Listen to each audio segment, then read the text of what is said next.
Una-una, binabati ko kayong lahat at pinapasalamatan sa patuloy ninyong katapatan sa matagal na natin pinaglalaban, no? Yung pagbabago.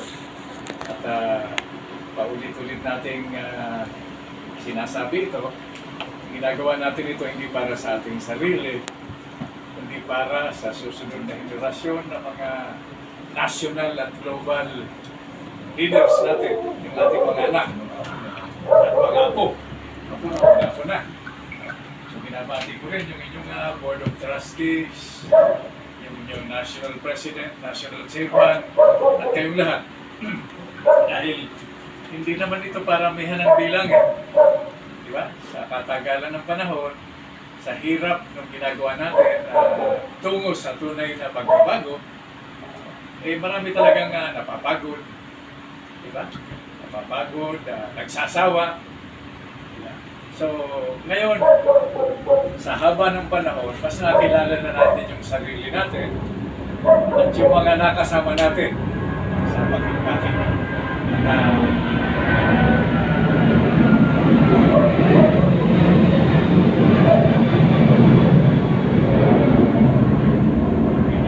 Nakikita naman natin yung nangyayari sa ating bansa ngayon. No? Sabi ng iba imbis na magtulungan, walang tigil yung pag-aaway sa politika. Nakita natin yung nangyayari sa Senado. No? Nakikita natin yung nangyayari sa West Philippine Sea. Nakikita natin yung nangyayari dun sa mga bata na leader na nagsasalita. Di ba?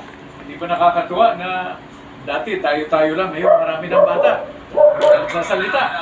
At ang sinasabi nila, totoo naman, no? Yung corruption, kanain mo itong flood control. Dati-dati yung tinatawag na lagay kasya sa bulsa. Hindi na yan. Kasya sa sobre. Sumisin na, walang sobre, nakagoma lang. Ngayon, maleta. Hindi na magkasya sa maleta, linagay sa van. Kung hindi na magkasya sa van, linagay sa kwarto, sa kondo. Kung hindi na magkasya sa kwarto, sa kondo, sa buong kondo na. Kung hindi na magkasya sa isang buong kondo, marami ng kondo at marami ng bahay. So, nakakalungkot lang. Pero, huwag tayo mawala ng pag-asa dahil sabi nga, hindi tayo tinaguri ang RAM. Yes. Revolusyonaryong alyansang makabansa, no? Nang walang basehan. Marami na tayong kasamahan na hindi na natin kapiling ngayon. No? Nagbuwis ng dugo, pawis, luha at buhay. Isinakripisyo yung pamilya, yung karir. Si Ivan, si General Danilin. Nakamatayan na lang niya yung pagbabago. Naranasan niya yung nung siya, nung nasa MMDA. Di ba, naging chairman siya.